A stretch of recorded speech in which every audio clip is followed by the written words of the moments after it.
જય શ્રી કૃષ્ણ, જય દ્વારકાધીશ મિત્રો। આજે આપણે અધ્યાય 7નો 30મો શ્લોક સમજીશું। તો શ્લોક સમજીએ તે પહેલાં સબસ્ક્રાઈબ અથવા ફોલો કરી લેજો, જેથી કરીને આગળના શ્લોક આપણે સાથે સમજીએ। સાધિભૂતા ધીદેવમ્મા સાધિ યજ્ઞમ ચ એ વિદુઃ પ્રયાણ કાલેપી ચ મા તે વિદુર્યુક્ત ચેતસઃ।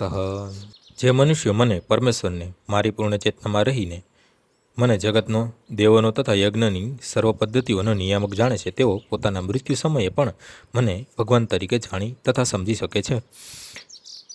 કૃષ્ણ ભાવનામૃતમાં કર્મ કરનાર મનુષ્યો ક્યારેય પૂર્ણ પુરુષોત્તમ પરમેશ્વરને પૂર્ણપણે સમજવાના માર્ગમાંથી વિચલિત થતા નથી।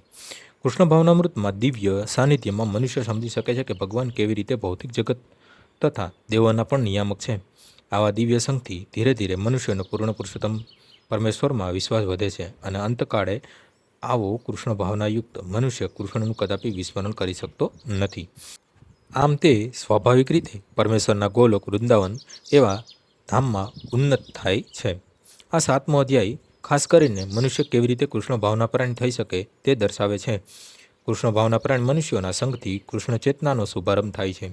આવો સંઘ આધ્યાત્મિક હોય છે અને આનાથી મનુષ્ય પ્રત્યક્ષ ભગવાનના સંપર્કમાં આવે છે અને ભગવત કૃપાથી તે કૃષ્ણને પૂર્ણ પુરુષોત્તમ પરમેશ્વર તરીકે સમજી શકે છે।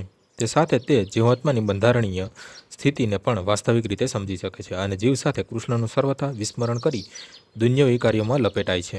તે પણ જાણી શકે છે કે સત્સંગમાં રહી ક્રમિક કૃષ્ણ ભાવનામૃતનો વિકાસ સાધવાથી જીવાત્મા સમજી શકે છે કે કૃષ્ણના વિસ્મરણને લીધે તે ભૌતિક પ્રકૃતિના નિયમો દ્વારા બદ્ધ થયો છે। તેને એવું પણ સમજાય છે કે આ માનવજન્મ કૃષ્ણ ભાવનામૃતની પુનઃ પ્રાપ્તિ માટે એક સુઅવસર છે અને સર્વેશ્વર ભગવાનની નિષ્કારણ કૃપા પામવા તેનો પૂરેપૂરો સદુપયોગ કરવો જોઈએ। આમ આજનો શ્લોક અને અધ્યાય 7 અહીં પૂર્ણ થાય છે। આવતીકાલે ફરીથી આપણે સવારે અધ્યાય 8ની શરૂઆત સાથે મળીશું। જય શ્રી કૃષ્ણ।